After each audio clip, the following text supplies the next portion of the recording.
Alhamdulillah alladzi ja'alana minal muslimin wal mu'minin wal muhsinin. Asyhadu an la ilaha illallah wahdahu la syarika lah wa asyhadu anna Muhammadan abduhu wa rasuluhu la nabiyya ba'da. Allahumma salli wa sallim ala hadzal nabi al-karim Muhammadin wa ala alihi wa ashabihi ajma'in. Amma ba'du fa ya ibadallah, usikum wa iyaya bitaqwallah wa ta'atihi la'allakum tuflihun. A'udzu billahi minasy syaithanir rajim. Bismillahirrahmanirrahim. Walladzina idza anfaqu lam yusrifu wa lam yaqturu wa kana baina dzalika qawama. Shadaqallahul azim. Puji syukur kita panjatkan hanya kepada Allah yang Maha Ghafur. Salawat dan salam senantiasa kita panjatkan, semoga selalu tercurah kepada baginda tercinta Nabi besar Muhammad sallallahu alaihi wasallam. Beliau adalah suri tauladan yang telah membawa umat dari zaman jahiliyah kepada zaman yang terang benderang, kepada zaman yang penuh dengan kemajuan, kepada zaman yang sangat modern. Hadirin jamaah Jumat yang berbahagia, mengawali khutbah ini khatib ingin menyampaikan pesan atau wasiat. Marilah kita meningkatkan keimanan dan ketakwaan kita kepada Allah dengan cara marilah kita belajar dan selalu belajar untuk membuat manajemen ekonomi keluarga yang bagus. Karena keimanan dan ketakwaan itu sangat ditentukan oleh manajemen ekonomi di dalam keluarga. Ada sebuah hadis, kadal faqru an yakuna kufron, bahwa kefakiran itu sangat mendekatkan kepada kekafiran. Meskipun hadis ini disebutkan dhaif, akan tetapi memang cukup signifikan ekonomi berhubungan dengan kuatnya keimanan dan kuatnya ketakwaan. Karena kalau ekonominya kurang stabil, maka akan membahayakan keimanan dan ketakwaan kita kepada Allah Subhanahu wa ta'ala. Hadirin jamaah Jumat yang berbahagia, para ulama, para ahli, para cendekiawan membuat sebuah kesimpulan bahwa problem umat Islam itu intinya ada 3. Yang pertama adalah problem ekonomi. Jadi umat Islam secara kolektif masih kalah oleh yang lain dari sisi ekonomi. Yang kedua, problem kebodohan yang mengendalikan ilmu, pengetahuan dan teknologi saat ini. Memang umat Islam kalah secara kolektif. Dan yang ketiga adalah persatuan. Umat Islam ini termasuk gampang dipecah belah. Padahal kalau seandainya umat Islam itu bersatu, maka sulit untuk mengalahkan dakwah Islam. Sangat sulit untuk meredam dakwah Islam. Di dalam kondisi dipecah belah saja, dakwah Islam itu terus menggaung di berbagai penjuru dunia. Hadirin jamaah Jumat yang berbahagia, Jadi ekonomi yang stabil, ekonomi yang dimanage dengan baik itu sangat berpengaruh. Jadi kalau kita atau diri kita, saya pribadi ekonominya bermasalah, sesungguhnya masalahnya ada di manajemen. Kenapa bisa berkata demikian? Karena Allah sudah jelas menyampaikan sebuah teori, wa ma min dabatin fil ardi illa 'alallahi rizquha. Setiap manusia di muka bumi, setiap makhluk Allah di muka bumi itu Allah berikan rezeki. Tapi kenapa ada yang mengalami masalah? Itu akibat dari manajemen ekonomi. Dan itu bertumpu daripada ekonomi keluarga. Oleh karena itu maka penting sekali untuk seorang muslim, untuk muslim yang kokoh, dikokohkan dulu ekonominya, manajemen ekonominya. Hadirin jamaah Jumat yang berbahagia. Mengenai ekonomi, memang di dalam Islam tidak dijelaskan secara detail. Kita harus menganut ekonomi seperti apa? Artinya apa? Ketika Islam tidak secara detail menentukan langkah-langkah konkret di dalam berekonomi, artinya kita boleh menggunakan sistem apapun, menggunakan cara apapun, menggunakan model apapun, akan tetapi ada prinsip.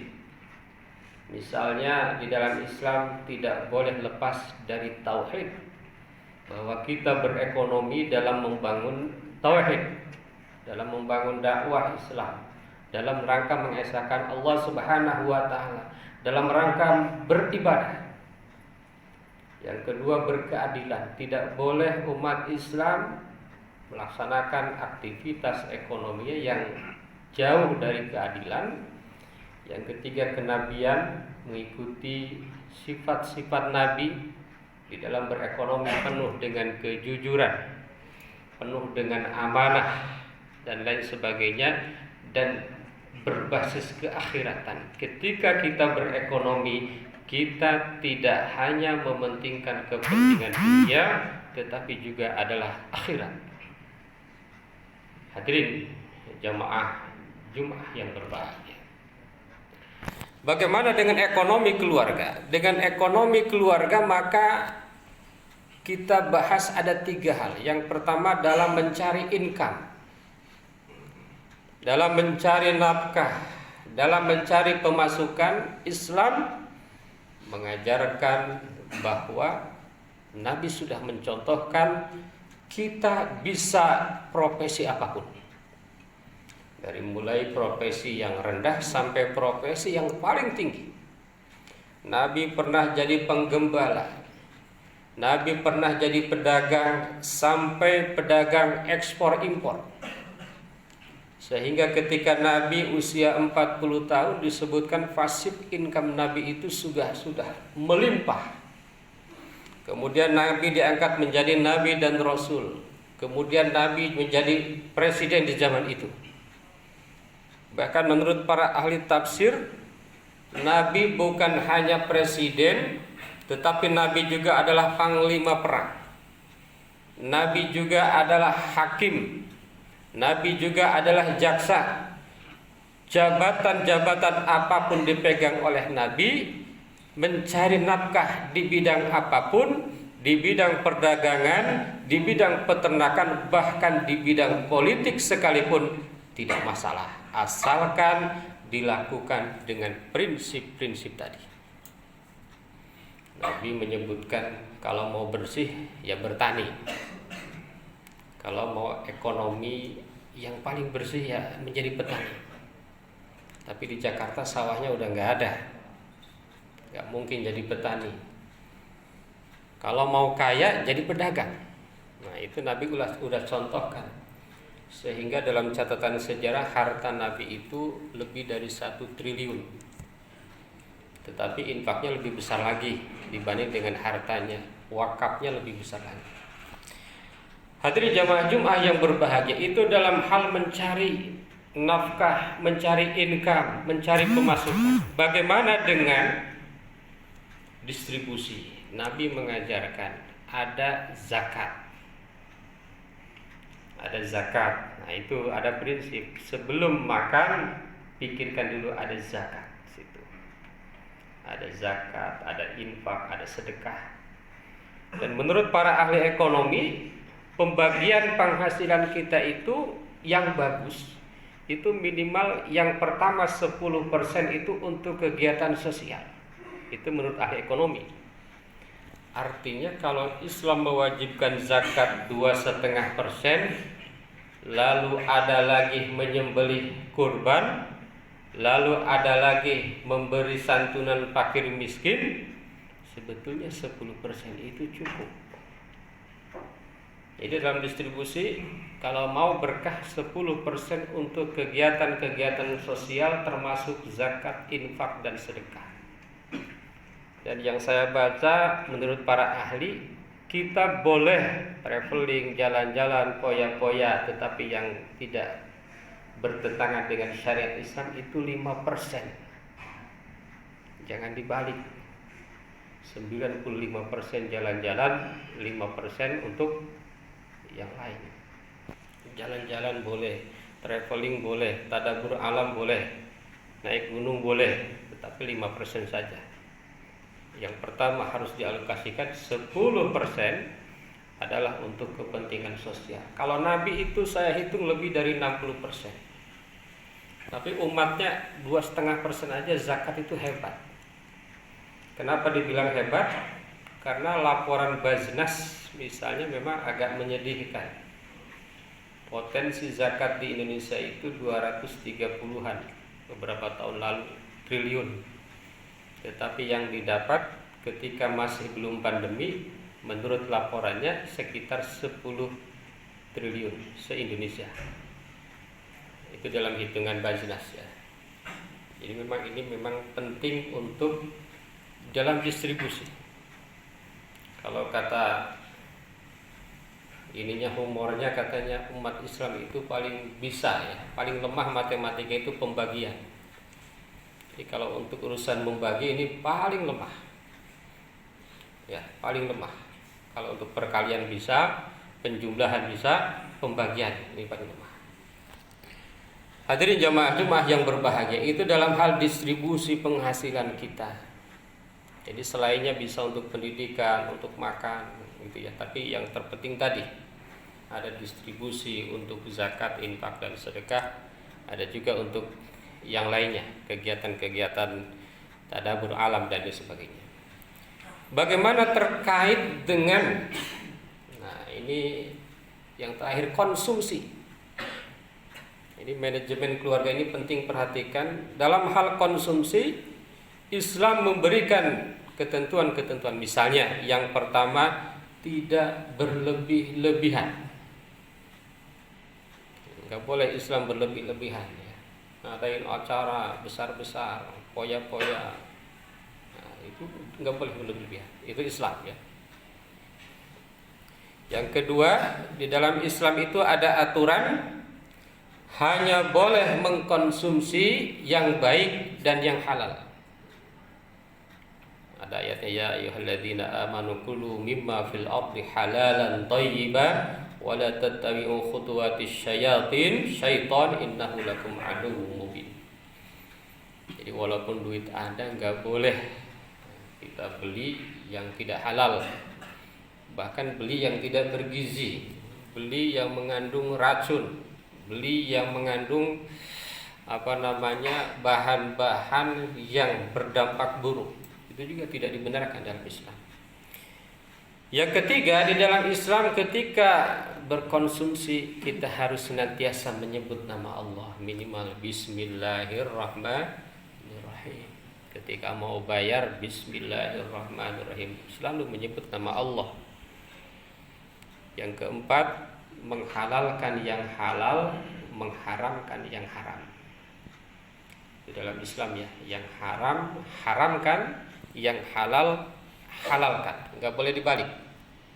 Yang haram dianggap halal, yang halal dianggap haram. Yang kelima, tidak boleh bakhil, tidak boleh terlalu boros walaupun duitnya banyak. Nah, sering kita lihat ya, public figure pakai mobil gonta-ganti segala macam ya. Tidak boleh tuh, tidak boleh terlalu bakhil, tidak boleh terlalu boros. Dalam amal pun begitu. Penghasilan 1 juta, amal semua 1 juta. Ini Islam tidak mengajarkan itu.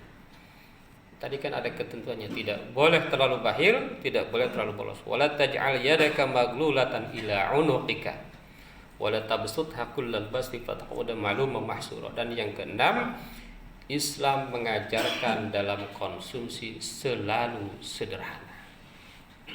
Nabi Muhammad misalnya hartanya triliunan, tetapi bagaimana kesederhanaannya luar biasa, sangat mencengangkan, sangat luar biasa, dan mungkin belum ada yang mampu mengikuti jejak-jejak seperti beliau 100%. Hadirin jamaah Jumat yang berbahagia. Jadi ekonomi itu, manajemen ekonomi itu penting. Kita menjadi apapun tidak masalah, tetapi yang penting dijalankan penuh dengan sifat-sifat kenabian, sifat-sifat ketauhidan. Dalam distribusi pun penting kita menjalankan aturan-aturan, baik itu aturan atau prinsip yang dikembangkan oleh ahli-ahli ekonomi, lifestyle dan lain sebagainya, maupun yang disebutkan di dalam ayat-ayat hadis Nabi Sallallahu Alaihi Wasallam. Begitu juga dalam hal konsumsi. Insya Allah jika kita mengindahkan bagaimana memanage ekonomi keluarga kita, maka ekonomi itu akan bagus. Dan ketika ekonomi kita stabil, maka semuanya akan stabil, dan insya Allah itu akan berdampak kepada keimanan, ketakwaan kita, kesejahteraan kita, juga keberkahan kita.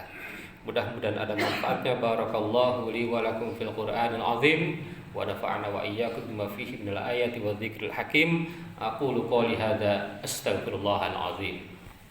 Allahumma shalli ala sayyidina Muhammad wa ala ali sayyidina Muhammad. Alhamdulillah alladzi kataba ala nafsihi rahmah wa amarna bimtisali ma'muratihi wa jitinabi manhiyatihi muddatal hayat. Asyhadu an la ilaha illallah wahdahu la syarika lah wa asyhadu anna Muhammadan abduhu wa rasuluhu ila yaumil qiyamah. Allahumma shalli wa sallim ala hadzal nabi al-karim Muhammadin wa ala alihi wa ashabihi ajma'in. Amma ba'du, fa ya ibadallah usikum wa iyaya bitaqwallahi wa ta'atihi la'allakum tuflihun. Innallaha wa malaikatahu yusalluna 'alan nabi ya ayyuhalladzina amanu sallu 'alaihi wa sallimu taslima. Warḍallahu ma'an jami'i sahabati wal qarabati li rasulillahi ajma'in. Amin ya Allah ya rabbal alamin. Allahumma ighfir lil mu'minina wal mu'minat wal muslimina wal muslimat al ahya'i minhum wal amwat. Allahumma aslih dzata bainihim waj'al fi qulubihimul imana wal hikmah wa auzi'hum ala ahdika alladhi ahadta ilaihim waj'alna minhum wa'tina bidulatil islam bi hidayatika rahmatikal wasi'ah wa taqabbal du'aana innaka antas samiul alim. Ibadallah, innallaha ya'muru bil 'adli wal ihsan wa ita'i dzil qurba wa yanha 'anil fahsya'i wal munkar wal baghi ya'idukum la'allakum tadhakkarun wastaghfiruhu innahu huwal ghafurur rahim.